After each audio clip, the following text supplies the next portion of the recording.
biccane! Nanni! Oh! Scendi il biccane, bambini! La voce rimbombava in tutto il palazzone, saliva su ai piani superiori, mischiandosi pianerottolo dopo pianerottolo all'odore di fritto e caffè bruciato, al pianto stridolo di un bambino annoiato e alla musica reggaeton sparata a tutto volume. Valerio doveva uscire. Stava impazzendo, aveva bisogno di aria fresca, la mascherina logora, abbassata sul mento, assorbiva il fumo dell'ultima sigaretta. Valerio faceva un tiro dopo l'altro, in maniera compulsiva, e consumava in fretta il tabacco che bruciava rapidamente. Era sempre così. Quando una cosa stava per finire la desiderava ancora di più, e quel poco che rimaneva lo faceva sparire in un attimo. Non poter andare in giro lo rendeva isterico. E da quando si era alzato aveva terminato in poche ore anche l'ultimo pacchetto di Camel. Aveva trascorso la mattina a fumare e a tirare pietre al runner che veloci correvano in strada tenendosi a 1 metro di distanza l'uno dall'altro. Ogni tanto qualcuno lo centrava. Oh burdo su! A casa! Restate a casa! La che state contagiando la gente con il sudore! Amore su! I più coraggiosi si fermavano e rispondevano inferociti. Cazzo fai, stronzo? Ti faccio un culo così! Vieni giù se hai il coraggio! Non aspettava altro Valerio. Rapido scendeva le scale impugnando la catena dello scooter, ma non appena arrivava in strada l'atleta era già andato via. Valerio abitava al 5° piano, l'ascensore non funzionava e per arrivare giù ci metteva una vita. Stanco per le scale fatte di corse, per i polmoni imbrattati di catrame, ansimando, tornava lentamente a casa, deluso e avvilito, perché magari quell'atleta, non vedendolo scendere subito, aveva pensato che fosse un codardo che si era cagato addosso. Per il pomeriggio era riuscito a conservarsi solo una sigaretta che ormai era finita e il mozzicone lo aveva spento sullo zerbino dell'appartamento di fronte al suo, quello dove abitava Cussucalloni! il signor Mura, che qualche mese prima, a Natale, gli aveva chiamato i carabinieri perché stava arrostendo un mugili nel pianerottolo e... Nandi! Scendi il caraio! La che bissa stress! Senti! Portami il cane velocemente! A casa non si poteva stare, troppa gente, troppo casino, troppo stress. Vivevano in 6 in un appartamento molto piccolo. La mamma, da quando era stata imposta la quarantena, non la finiva di cucinare. Faceva sempre brodo con le patate, cipolle e ossa con poco carne. Il macellaio gliela dava per i cani, però la mamma di Valerio non glielo diceva mica che quelle ossa scarnite servivano per insaporire la minestra. Il babbo e i 2 fratelli stavano scontando 3 anni agli arresti domiciliari. Erano abituati a stare in casa.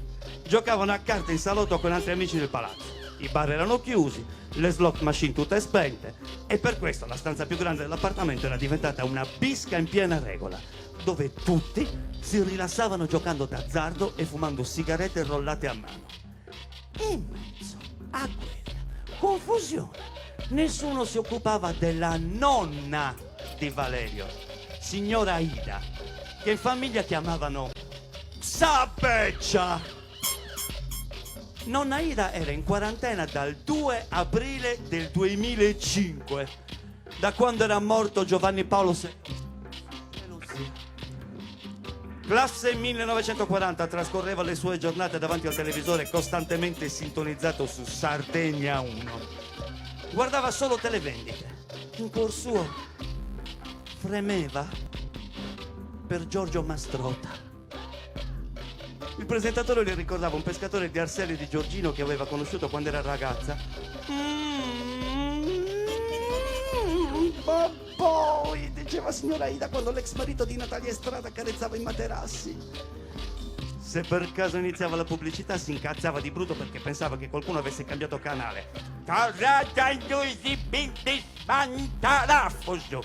Devresti, mi tu sei apposta scomunale! applauso. Finché non finiva la pubblicità, la vecchia non si calmava. Tanto già lo so che mi fate restare qui vostra menzioni. Non rispettate specie, sparitto su. Rimettetevi a Giorgio Bastrotta. Valerio non la sopportava quando faceva così. Nonna, ma mi tacca, non è la pubblicità, è sempre sul proprio canale, mamma arranca che ci vuole sfoliare, nonna! Appena ricompariva il venditore comodamente seduto sul bordo del letto con le gambe accavallate, signora Ida si tranquillizzava. Si puliva gli occhi lacrimosi con un fazzoletto di carta e, mordicchiandosi le gengive con l'unico incisivo rimasto, continuava a guardare Sardegna 1.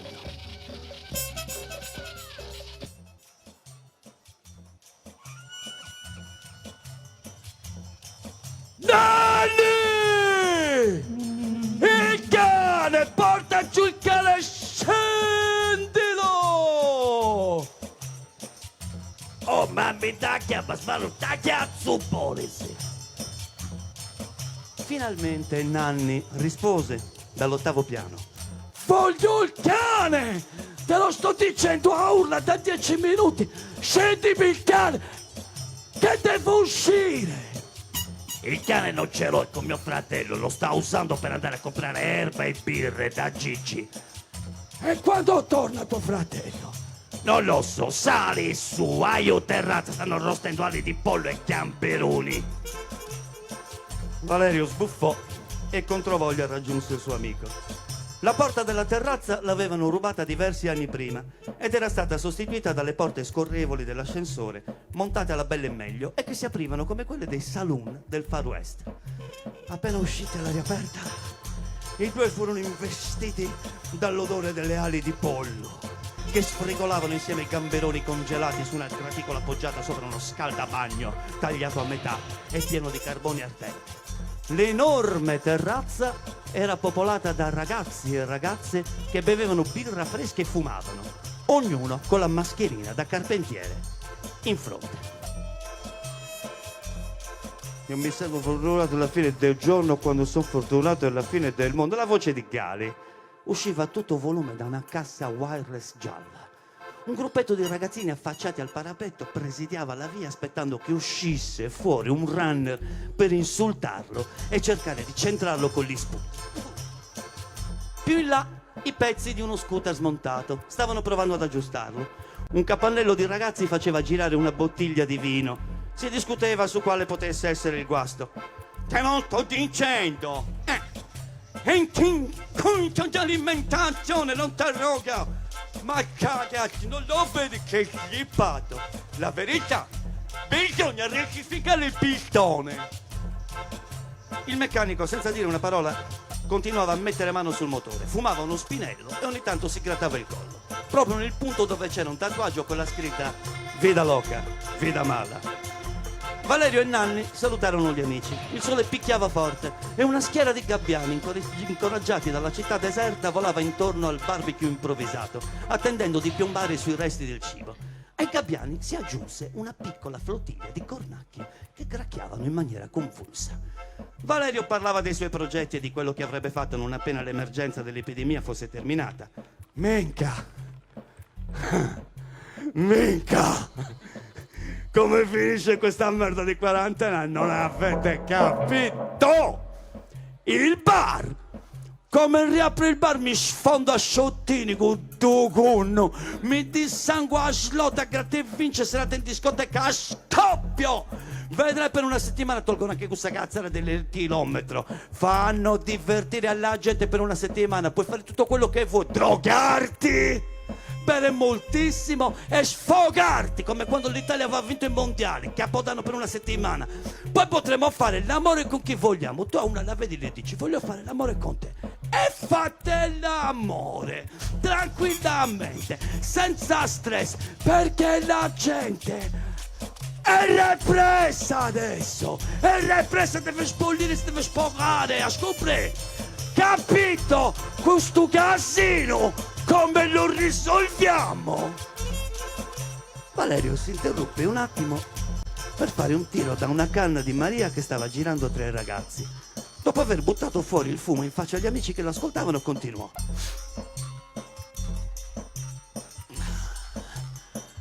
Minca, ho aspirato boccioli resinosi e volenti.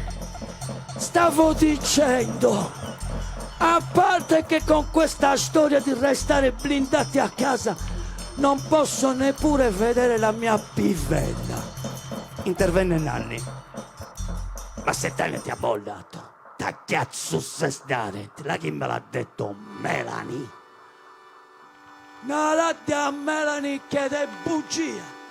Tani mi ha detto che le manco e che da quando non può uscire mi sta desiderando.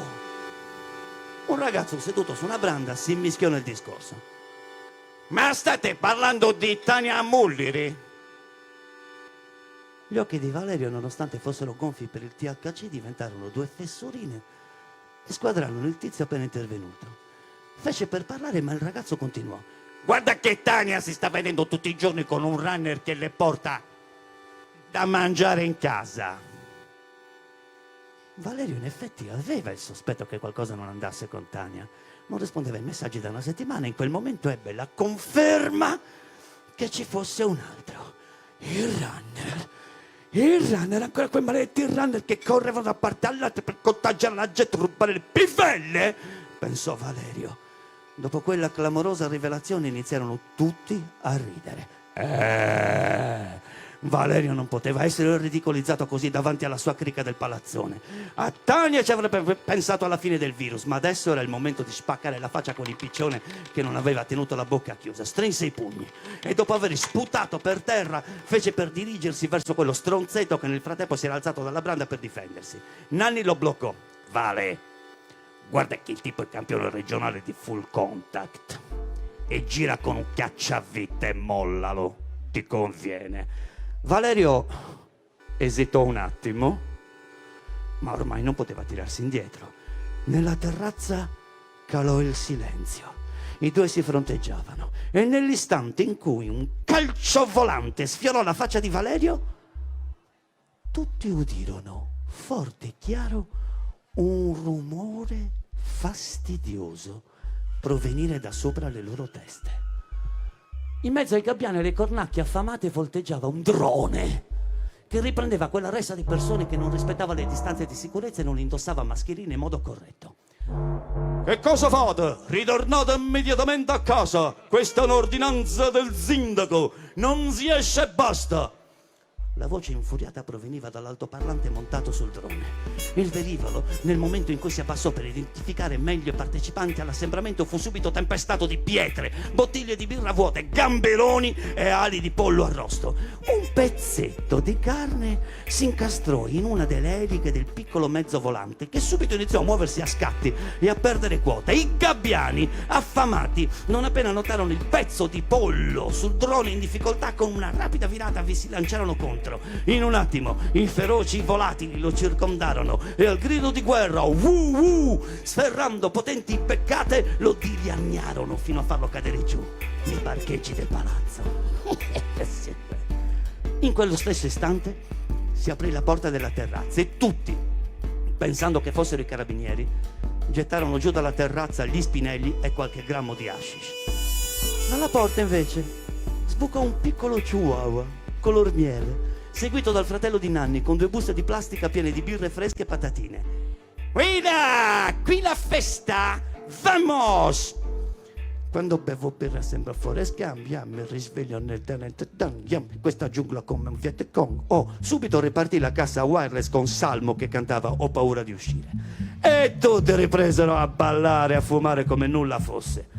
Valerio, dopo aver chiarito con il campione di full contact, andò incontro al fratello di Nanni abbracciandolo. Minchia Bruno! E ci via ora! Ma dove cazzo eri finito? E ciao, vale a fare la spesa da Gigi. Non hai capito la fila? Ha rotto cappuccirura! Mollami il cane! Rocky! Vieni qui, vieni da Zio Valerio. Rocky, in quella giornata, aveva percorso circa 25 chilometri, ma non mostrava segni di cedimento, anzi sembrava felice, perché tutti da un po' di tempo lo tenevano in grande considerazione e aveva un sacco di compagnia. Scodizzolava, si muoveva a scatti rapidissimi tra le gambe delle persone, mangiucchiando briciole di pane, pezzi di gamberone succhiate e patatine schiacciate. Prima usciva raramente, solo per una pisciatina ogni tanto, ma per il resto trascorreva noiosissime giornate confinato in un balcone tra la lettiera puzzolente che non cambiava mai nessuno e il suo cuscino logoro. Appena Valerio prese il guinzaglio, il piccolo cane capì subito e con piccoli strattoni guidò il nuovo padrone verso le scale, fuori in strada, pronto per un'altra bellissima passeggiata. Dopo aver percorso un centinaio di metri, 2 macchine dei carabinieri con le sirene spiegate passarono davanti a Valerio e il cagnolino. Era evidente che le pattuglie si stessero dirigendo verso il palazzone. Valerio iniziò a fischiettare, voleva farsi un giro dei tabacchini del rione per scroccare sigarette da quelli che si rifornivano dai distributori automatici. Rocky zampettava allegro e annusava freneticamente la pipì degli altri cani. I suoi sensi percepivano che da un po' di tempo qualcosa fosse cambiato. Avvertiva uno strano silenzio. L'aria puzzava di meno. E chissà, magari nella sua piccola mente canina si faceva largo la sensazione che gli uomini fossero diventati più buoni.